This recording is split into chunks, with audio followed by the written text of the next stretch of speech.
The holiday season is upon us, so maybe, just maybe, you won't disappoint me too badly today when I ask what's new and exciting in your world this week. People frequently ask me to give lectures on the state of the economy, which, as you can imagine, generally is bad news. Kind of as a way to bolster people's spirits at the end, I point to ways that we can fix our fiscal problems. One of them is a wild card. That's technological innovation. I say things like, well, look, when the internet came along, it markedly changed the landscape with new businesses that weren't possible before coming about and costs declining and all this sort of thing. And if something like that came along, it could boost the economy to a point that we can afford the government we currently have. Now, put aside for the moment the fact that the first thing politicians are going to do is grow the size of government even more, but that's beside the point. One of the things I hold out to people when they ask me about this is I say, on the horizon is nuclear fusion. When fusion gets to the point that it is sustainable in the physics sense of the term, and then gets out of the laboratory into commercial use, it's going to markedly change our lives. And lo and behold, recently, scientists have achieved for the first time an experiment in which a fusion reaction produces more energy than was required to initiate it. And that's the first step to an ongoing sustainable fusion reaction. I want a reactor in my backyard. Yeah, see, and this is the interesting thing. All kinds of things are going to follow from this. While it won't make energy free, because you still require some infrastructure, you need the power lines and the fusion plant and all of that, it'll be pretty close to free at the margin. So think about, for example, the cost of sending a text.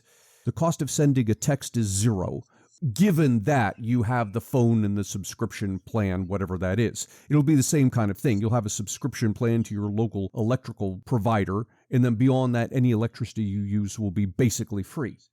We're going to see, for example, reduced carbon emissions, right? All the cars that are out there, there's no need for fossil fuel cars anymore. They can all be electric. Desalinization. California's water problems go away. If you've got unlimited energy, you can separate the salt from the seawater, which currently it's too expensive to do. But with virtually free energy, you can do that. So all of a sudden, California's water problem is solved. You can start turning your area, the Arizona desert, into a jungle if you wanted to. We replace our gasoline-powered cars with electric. Your oil furnace in your basement, that's gone. We all heat by electric heat now. There's going to be a weird thing that happens with the environmentalists. Some environmentalists are going to be against wind and solar power because, by comparison, those will actually be worse for the environment than fusion.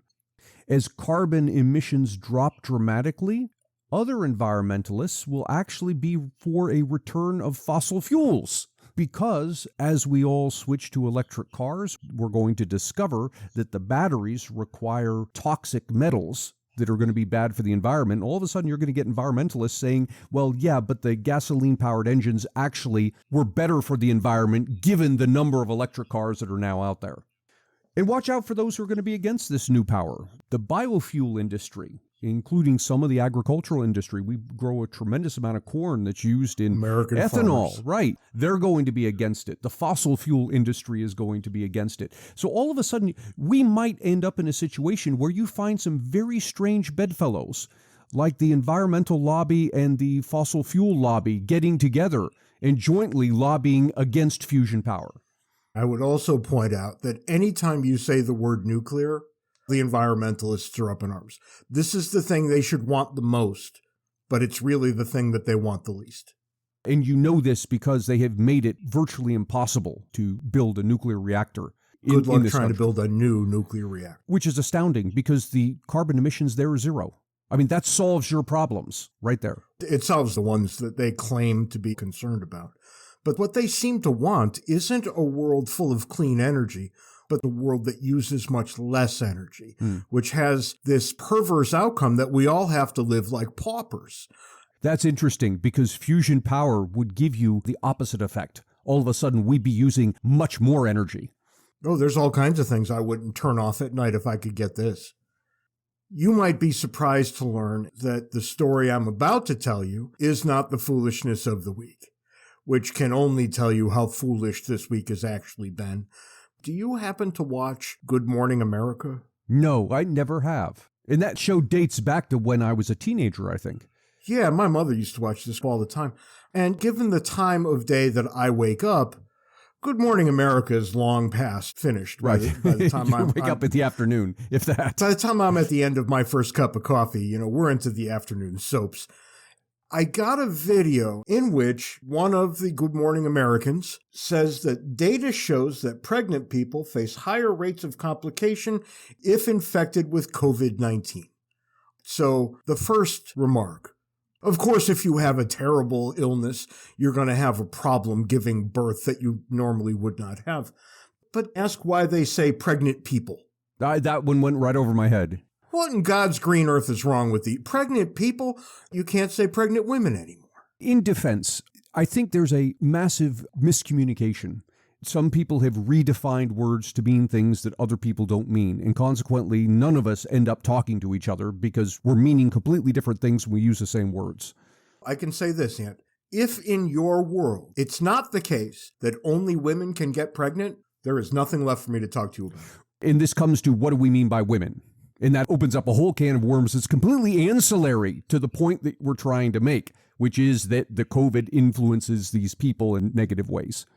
And the reason why this was not the foolishness of the week is because we land back on our good friends at Delta Airlines.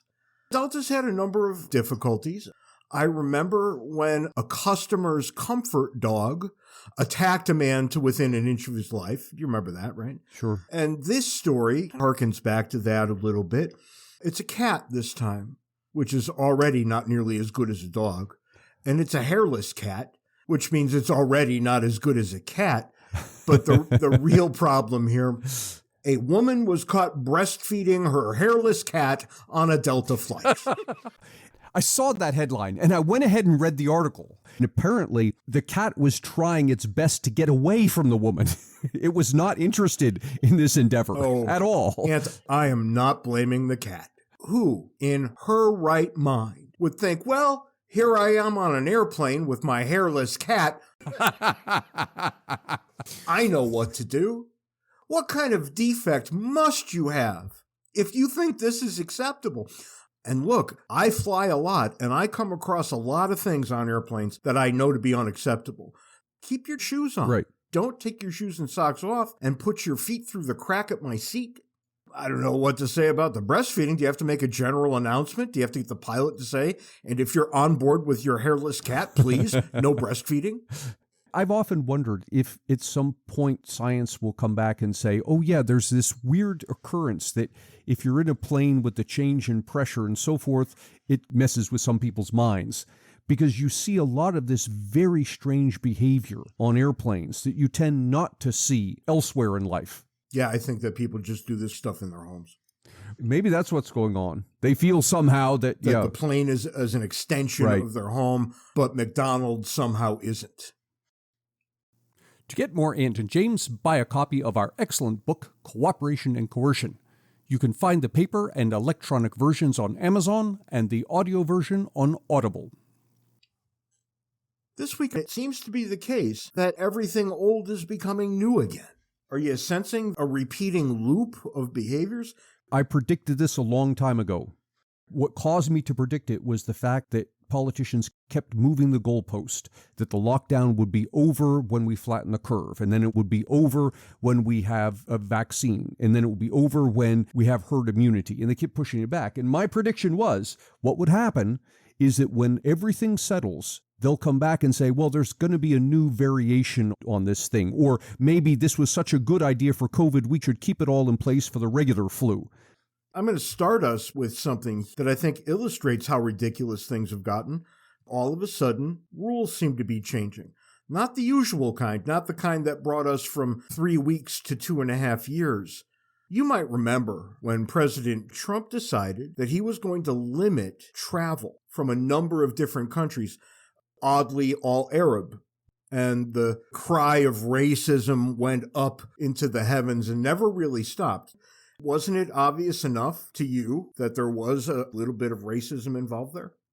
Oh, I don't know about racism, but it seemed reasonable. There are certain places that weren't being as careful as we were, and you want to restrict people coming in from there. But they were all Arab countries. Well, I wouldn't go immediately to racism. There's all sorts of other things that are common to the Arab countries that aren't common to us. I want to have everybody who was convinced that Donald Trump was involved in an act of racism to next explain to me why Joe Biden has limited traffic from a bunch of foreign countries into the United States. Why? Because of the COVID. Every single country, an African country. So those who call Donald Trump a racist now have to do some mental gymnastics to explain to me how Joe Biden is not a racist. He wants to keep Africans away from the United States. Obviously, the rationale is going to be something like there's a new variant, people have it, let's keep them away from us for now so we don't get it. And it's starting to seem a lot like COVID is going to be like a cold or a flu that we just get every year. Yeah. That's kind of rough, right? Because on the one hand, our fearless leaders have told us that COVID is an existential threat. On the other, they've told us, okay, we can do the following things. Your bedrock principle needs to be one of those or the other. And that's where it gets a little difficult. People are becoming fatigued. I walked into an airport not too long ago. I had a mask in my pocket, and I was supposed to put it on the minute I walked in. Right. I was able to walk in, walk up to the counter with a checked bag, talk to the lady who was checking my bag, talk to the guy who was at the counter next to me, turn around, walk away, say, excuse me 3 times, as I had to get around people to get to the line. Then I got in the line, the TSA friendly line, the one that gets you right to the front. And I got all the way up to the front of the line, and the guy said, take your mask off so I can see your face. You didn't have one on. And he looked and he said, oh, you should probably put a mask on. That's how much attention people are actually paying. Yeah. Now, I know it's an incident of one, but come on, everybody has an example of this. When's the last time an angry Karen yelled at you to put a mask on? Actually, never. I got it back in the before times. Doesn't seem like people really even care about it anymore. Now, they're considering in Oregon that you might have to wear a mask in public forever. Really? They're actually saying that? They are actually saying it, that you may have to wear a mask in public forever. And if you lived in Oregon, would you put up with it? Well, I'm sure there are a lot of people in Oregon who would. And I know a lot of people in Oregon who wouldn't. I've often said that Tucson is my absolute favorite place in the world. I love it there. There are things that people could do that would have me thinking, okay, I got to get out of here. Mm-hmm. If they decided I had to wear a mask every time I walked into public, that might do it. Have you seen any studies showing the effectiveness or lack of effectiveness of masks? I haven't seen anything that concludes that they're effective. Because everybody was so terrified, I was happy to wear a mask. I wore it to make them feel better. The day that there's a vaccine, I'm kind of done with that. I think there's a difference as well between whether it's effective when worn correctly versus how it's currently worn. Because even people who I see going about wearing the masks, they tend to be pulled down or there are gaps in it. And so I'd be very interested in a study that shows the effectiveness of masks as people currently wear them. And I wouldn't at all be surprised that that's virtually zero. We've got what we've got. And we're stuck here with people who are very tired of behaving the way that the ruling class wants them to behave. And so it is that the Omicron is coming. And apparently I'm supposed to be much more frightened of this one than I was of the one right before. But now we've got 3 variants, and I don't even know what I'm supposed to think. I don't take anybody's word for it anymore. I don't know that we'll ever be given a correct answer. So I ask, how afraid am I? That's the question to ask. How afraid are you of becoming infected? Which means you're going to consider every single person you know. And you're going to say, how many of them became infected? Mm-hmm. Of that group, how terrible was it? I can recall back in the early days of COVID, you had asked me, how many people do I know who are affected? And the answer was 0, and it was 0 for you as well. Now, of course, that's changed now. I know people who have gotten it, but if you ask me, how many people do I know who have gotten it and died? There are a number there, and I can't even say I know them directly. They're 2 degrees of separation from me, but they're all elderly. But then you can ask a different question. How many people do you know who got it and suffered long-term problems? And there I could say 1. But that's 1 out of everybody I know. Not to say that this is irrelevant, but the effect seems to be smaller than what people make it out to be. And my answer to all of those questions is 0. And I used to ask, how many in the room are terrified of getting X? And every hand would go up. And I would say, okay. And how many of you are terrified of having heart failure? No hands went up. Right. This is a room full of people who can't understand statistics because almost everybody in that room is going to die of heart failure. That's not an exotic disease. That's not something new and exciting. That's just the thing we've been dying from for all these years. Cancer comes up pretty quickly, too. You asked the question, how many of you are afraid of this? And I think that's the key. We've lived with heart disease for so long. It's just part of the background. It's something you want to avoid, but it's not something you're actively afraid of because it's always been there. And is it the case now that as we look at Omicron and people are saying things like, Delta wasn't that big a deal? Who cares? All I see right now are people who are a lot more interested in returning to their former lives than they are to staying locked up for another year. I think of California. It's always California, who've got all these things that you must do if you're a restaurant. And In-N-Out Burger has decided, screw it, we're doing it our way. Oh, really? Are they ignoring California? Utterly ignoring it. And Wow. I think, hats off to you crazy people. Huh. I often say, who would choose to do business in California? Right? That is not a friendly business climate. Stick it to the man. Well, it's interesting to see what other countries are doing. Germany is apparently now requiring that for anybody in Germany who is not vaccinated or has not had the disease and recovered, they're banned from public gatherings. They're banned from restaurants. They're banned from shows, any place where other people would gather. Australia is doing something interesting, and I don't say that in a positive way. When you return to, I believe it's South Australia, one of the states in Australia, when you return there from outside, you're required to quarantine for whatever it is, 2 weeks. And what happens is you're required to download an app onto your phone that will, at random times throughout the day, require you to take a picture. You have to take a picture of yourself, I guess with the geolocation thing on, to indicate where you are. So in effect, they're randomly pinging you to verify that you are indeed in your house where you're supposed to be. That's crazy. Well, there's a big warning here, which is, look, if you're dealing with something that is highly virulent and highly deadly, these sorts of things maybe are reasonable steps to take. But if you're not dealing with something that rises to that level of concern, then these steps simply are expanding the power of government. They're expanding the people's ability to control others. If I heard on the evening news that the first outbreak of Ebola had just happened in Tucson, the Harrigans are staying in for a while. I know what that means.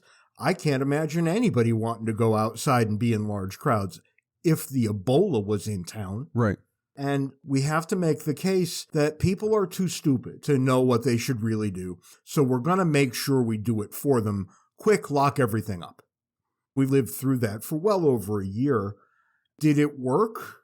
Maybe it did, maybe it didn't. Well, I've been saying that it's going to take time for numbers to come in, but some of them are starting to come in now. What's interesting is, from the beginning of COVID unto the present, the U.S. has suffered 866,000 excess deaths. So those are deaths that occurred over and above what we would have expected in the normal course of events. And according to CDC, 780,000 of those were COVID-related.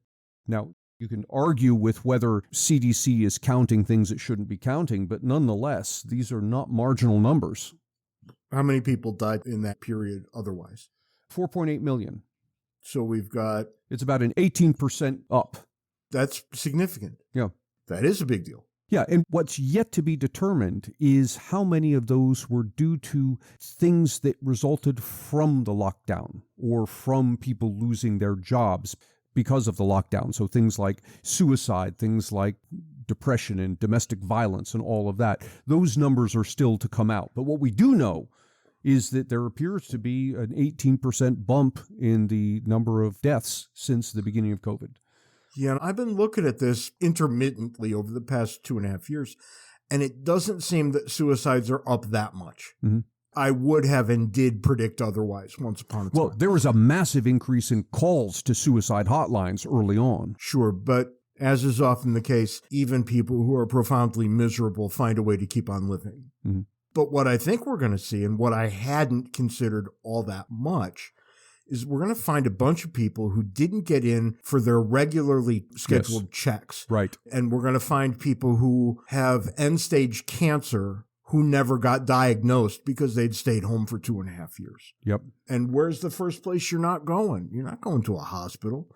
You're going to avoid these things because these things are where the COVID people are going to be. Right. And if you're old and infirm, it's best that you don't interact with them, which means you don't get diagnosed for the colorectal cancer that you would have been diagnosed for quite easily. Mm-hmm. Your lung cancer that would have been found is now 3 years later. Right. No treatment. And I think we're going to find a lot of things like that. This is the one lesson of economics everybody should learn. Everything comes with a trade-off. Literally everything. Yeah, you want to lock down, it's going to cost you in terms of other things, whether it be your civil liberties, whether it be deaths due to these other factors we're talking about, but nothing comes for free. I don't think that people are going to stand for a lockdown, at least not in this country. And I think the masks are going to largely go away, maybe with some holdouts, like you mentioned, Oregon. But what I do think is going to be here to stay is mandatory vaccination.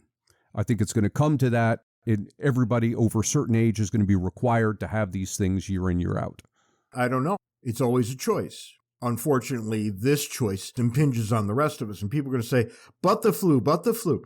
And that's nonsense, because the flu shot is not 100% effective, nor can it be given the nature of the flu. You can strongly encourage somebody to get a flu shot, but you can't mandate it. It's not like if we all got the shot, there'd be no more flu.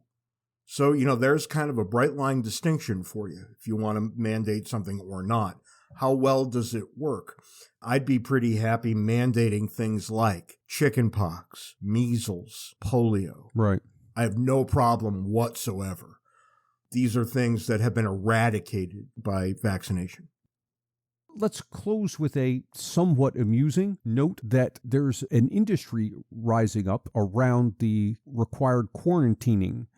And that is, it appears in some countries, and there have been instances in the U.S. apparently, where people come into the country, and of course the requirement is you have to be tested for COVID. In a lot of places, you got to be tested before you get on the plane, and then you get tested again when you get off the plane. But there are instances now of people being tested when they get off the plane, and these are people who maybe they've been vaccinated or they were tested before, there's no problems. All of a sudden, the vaccine comes up positive. And so, well, you've got to quarantine. It's going to be at your expense, and you have to quarantine at a hotel, and here's the hotel you should go quarantine at. And lo and behold, there's some relationship between the person who's doing the testing and the person who owns the hotel. And there's a $3,000 or so bill right. that you have to pay. But related to that, apparently you can get insurance now for that sort of thing. That if you land and you have to be put up in the hotel, that the insurance will cover that cost. I have no idea how much that costs. I just know that it exists. If that were even a reasonable expectation, I would probably just stay home. I'm actually planning some travel right now, and it's difficult to see into the future what a foreign country is going to look like, because right now a lot of them demand that I show up with a negative test within the prior 24 hours. Right. I don't know if I could even schedule a test that would get me an answer within 24 hours. I haven't looked into it recently. I think there are tests now that you could take that are instantaneous. That'd be great. But then what happens when I touch down there and they change the rules? This is why I never buy property of any kind in foreign countries, because all it takes is one politician to decide we should take all that away and give it to our own people. Of course, it's something to be careful of with smaller countries, but I was thinking about going to Spain. This is a major country, right, in the European Union. Yeah. I'm somewhat concerned because you got to make your plans ahead of time. What happens 3 months down the road? And what happens, God forbid, if I get over there and then there's some kind of outbreak and now the U.S. says, no, we're closing the borders, no one can come back. What now? It became very concerning back in March when borders were sealing up. We had one of our children in a foreign country. Right. I'd forgotten that. Sure. Yeah. And she was supposed to be there for another week. Mm-hmm. She got in touch and said, I don't know what to do. I said, just get to the airport. Yep. The only way that you can get out is at the airport. Get to the airport, talk your way into whatever you can talk your way into, but you can't do it remotely. Mm-hmm. Thankfully, she was on the last flight out. Wow. She would have to be there for probably at least 6 weeks. She could never have afforded that. That's crazy. I'm trying to think of a happy, funny story when I had the COVID that I could tell the people, but it was terrible. It was the closest I've ever come to a nonviolent death. I don't Right. want it again. And if you're walking around saying it's no big deal, you're wrong. Take that as you take all evidence and do what you will. On that happy note, that's all we've got this week on Words and Numbers. Be sure to join us next week when we plunge the depths of the human soul even further. Until then, our Twitter handles are in the show notes. You can talk to us on Words and Numbers Backstage on Facebook. And you can send us email, wordsandnumberspodcast@gmail.com. We'd really rather you didn't. And I have noticed an uptick of hate mail. Half of it seems to be Words and Numbers related. We got a ton of hate mail from our last episode when we insisted that not all taxation is theft. People lost their minds. Some of it is. Maybe a lot of it is. And look, we've always been careful to make that distinction. And I'll say this, from 1790 to 1928, taxation was not theft. How do I know this? Well, it paid for the constitutional requirements of the Republic and nothing else. From 1928 forward, it's gone steadily upward. And as it's done that, it has in fact become theft. There's no fine line that you can point to. I can just tell you that until 1928, we bounced between 2.5 to 4% or so of GDP. That was what taxation at the federal level looked like. Now, if you really want to get into the theft that is taxation, take a good long look at your state. That's where you're going to find it. And with those 2 paragraphs, James is just assured that my inbox will be completely full this week. But you're the dumbass who keeps saying, send us mail. I mean, you can't ask for something and then complain when you get what you want. In Chesterton's approach, you got what you wanted good and hard. I just opened the door to email. You riled up the people. Maybe next week, this would be the fun topic. What taxation is theft? Maybe that would be fun. All right, let's stop now before... Then you'd really get hate mail. It's been nice hanging out with you, and I'll catch you later. See you next week, James.